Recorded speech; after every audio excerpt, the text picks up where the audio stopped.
Uh-oh, it's the obligatory music producer does a sidechain tutorial.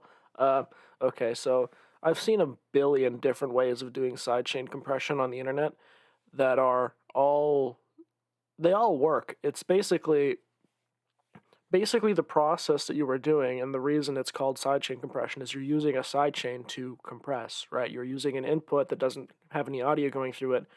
You're using a trigger to duck the volume of something else, basically. And that's what I'm going to show you how to do today in a number of different methods. The one I use and all of the ones that I don't think are the best, but they still work. So going into the DAW over here. This is FL Studio because that's the this is tutorials for. So I made this little project file here that just has some drums, basic drums, and a very sonically big thing. I just have this F minor chord with a big sub bass, a big saw bass, and some violins.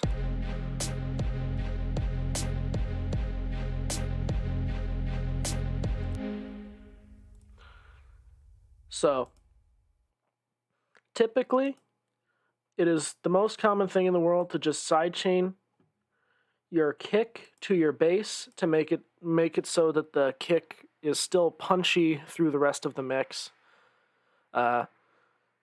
Because the bass frequencies tend to get muddy, and that's the hardest part in the ear to distinguish multiple different sounds from each other because that's where the most phase cancellation happens. So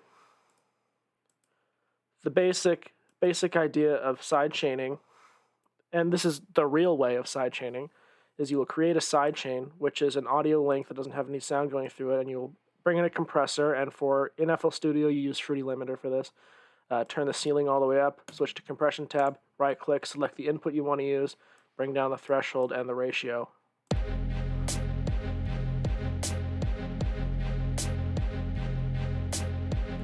The only inputs that'll show up in this drop-down menu are ones that are connected to the channel. Using a sidechain, you can just create it by clicking and dragging this all the way, or by right-clicking and hit sidechain to this track. Apart from that, it's the same process as an Ableton with their default compressor, where you bring it in and you just select from a drop-down. There's like a little pop-out, and you select the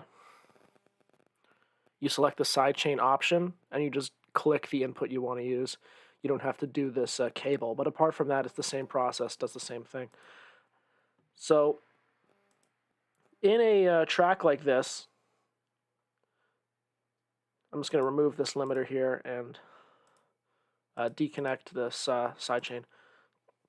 In a track like I make, in a very big resonant track that uses big harmonically rich track that uses the entire frequency spectrum, you get the same sort of issue with the snare. And a lot of the time, what I will do is I will set up a bus for, I will just multi-select by hitting Control and clicking over, and I'll select route to this track only, and then I will route this track to, and then I'll create a bus for the sidechain itself. So now we've got, so we'll put the compressor on the bus using the trigger from the kick and snare bus, and that's how I usually do it. So I'll sidechain the kick and snare bus to the sidechain bus here. Same process, not using Fruity Compressor, using Fruity Limiter. Fruity Compressor doesn't have sidechain input, but Fruity Limiter's compression tab does.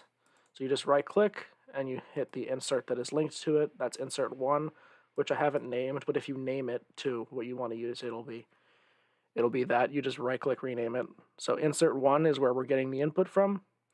So same process, go to limiter, turn the ceiling all the way up to get rid of the limiter, and bring down the threshold and ratio.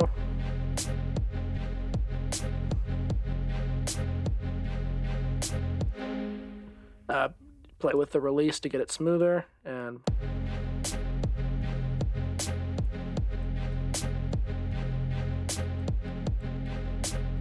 you mess with these knobs to change the depth of it. Now, that's the real way of sidechaining. That's that's actually using a sidechain to do this process. You don't have to do it that way, and a lot of people choose not to because sidechaining with an actual sidechain creates latency. So what a lot of people do is they will literally just go over their drum samples, and they will create an automation clip on the volume knob, which is not wrong, but it's also not great. They'll just do something like this. Wait, hold on. That's the wrong. That's the wrong place to. That's the wrong thing to automate. You would automate the bus, right? You would automate the volume of the. You'd automate the volume of your the bus you want to be sidechained, and then you would just adjust it to have the length of your, like, make unique and adjust it to have the length of your particular drum sample. So just make unique, and then you go snare, like so. It has the same effect, but with the faders on the FL Studio. With the faders on FL Studio, it'll create there's a smoothing effect, basically, so you don't get it to happen as fast as you want. A way of mitigating that is simply dragging it so it's slightly before your kick and your snare. Or you can, instead of automating the fader, you can bring in a gain plugin like Fruity Balance, copy the value, and then do the same thing, and just do the volume that way, and then you can automate the volume on this gain thing and still have access to the fader for your overall level.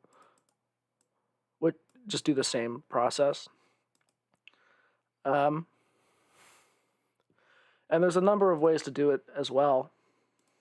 You can also link the automation clip to MIDI, which is pretty easy. You can literally just play, say you have your drums in a MIDI clip.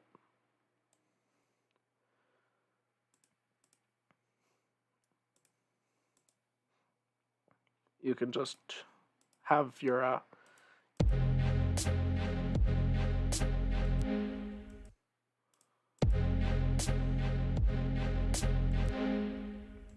you can play the you can trigger automation clips with MIDI, so it'll just happen when you play the note. I don't do it that way though. I always use a compressor and link it with the bus. And there are also plugins that do this as well. An easy thing you can do is use an LFO. There's a number of plugins that do this, but in FL Studio, there's a LFO tool, there's Kickstart, and there's Shaperbox, which can take MIDI inputs. But a simple way you can do that is there's just a simple thing here. If you want the pumping sort of sidechain, there's a default setting. So if you're making house music, right?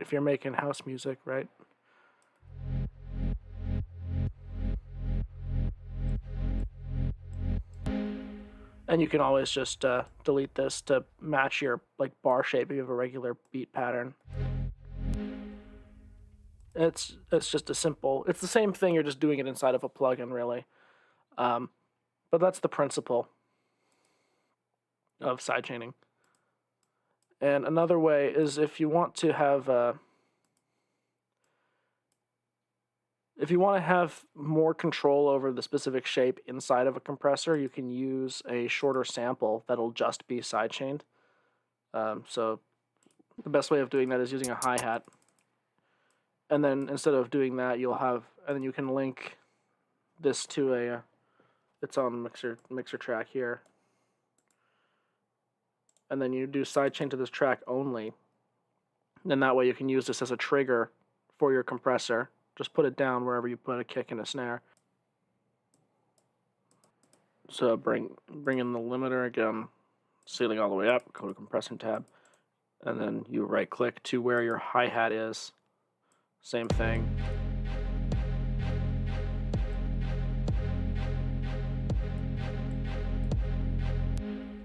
And then you have more control over the actual shape of the ducking.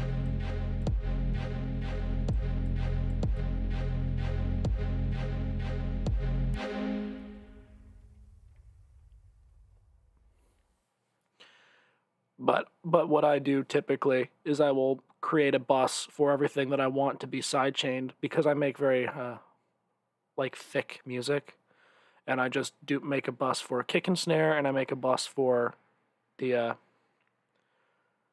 what I want to be compressed, and then I just set it up the way I showed you in the real way, because that's how I do it. I don't use volume automation. I don't use other plugins. I literally just turn the limiter off inside the Fruity limiter, and then I just set it up so it compresses when there's a kick and a snare input. Hope this was useful. Thanks for watching. See ya. Boop, boop, boop, boop.